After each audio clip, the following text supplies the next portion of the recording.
Yet another action for deception in the LASIK business happened from the feds as they went after one of the big laser eye chains for bait and switch, promoting in their ads ultra low prices.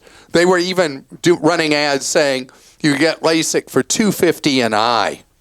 And then it turned out that only people who had nearly perfect vision had any chance of getting it done for a price like that because they actually didn't need any meaningful correction.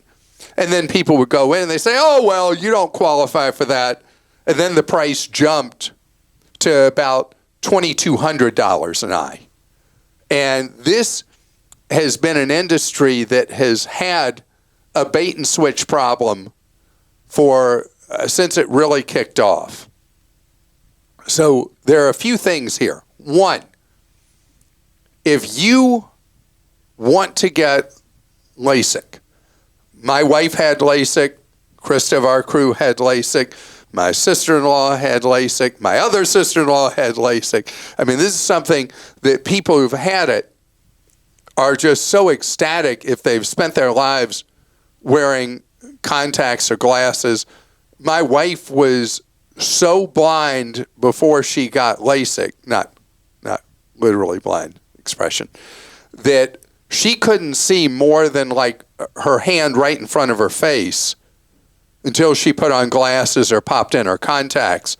And LASIK was a game changer for her.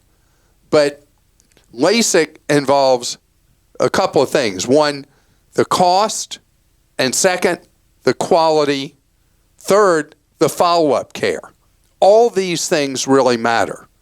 And in the industry, when you go based on an ad you see with a teaser price, what you'll often find out is even if they honor the teaser price you see in an ad online or however you see it, there's going to be additional charges for, they may call them enhancements or follow-up visits or whatever, and the actual total cost may be much, much higher. And how do people end up being sucked in by these ads that promote these low prices? Because you want to believe you can afford it.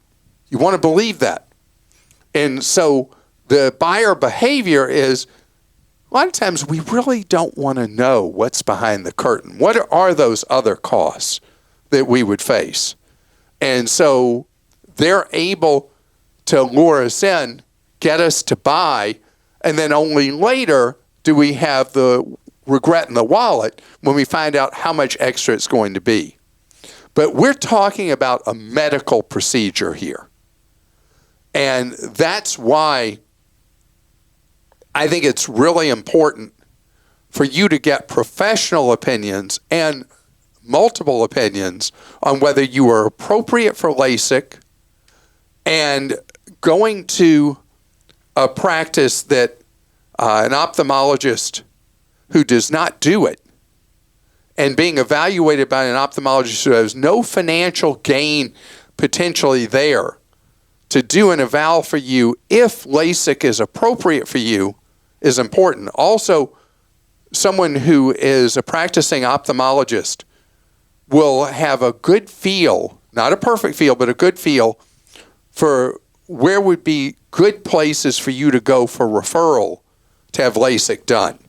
This is something that became a consumer product and actually is a medical procedure there where there could be real harm to you having it when you're not an appropriate candidate, on one hand, or two, having problems because it's a sweatshop kind of LASIK place and the care is not as it should be for you, and the ongoing problems you could have later could be really, really debilitating. And remember, Clark.com/ClarkStinks, because I know I'll hear from people in the industry who are not happy with exactly what I said, or will have additions of other things people should consider before they have LASIK. Did you have any ongoing things, hiccups along the way after you had your LASIK? No, it's been amazing. And honestly, I was so careful about choosing the doctor. He had done thousands of LASIK surgeries, thousands. And he also was a doctor for a professional sports team where they need to see well, and he had done all their surgeries. And so he was very confident. And you want that in a surgeon, someone who's super, super confident, almost cocky, right? Like that's the surgeon you want. And he was amazing. So here's a funny thing. I was told by a LASIK eye surgeon that the hardest patients to do LASIK on are defensive and offensive linemen and linebackers, because somebody coming at them, they immediately go into full like warrior mode, and it's really hard to get them to just lay there and do it. Now, do you know why I never got LASIK? Why? I watched Lane's LASIK surgery, and you're seeing on this big monitor this close-up of the eye and all this happening, and I was like, ugh. I don't know why you would do that. That was really stupid of me. That's crazy, man. That's crazy. I don't want to know. Just tell me when it's over.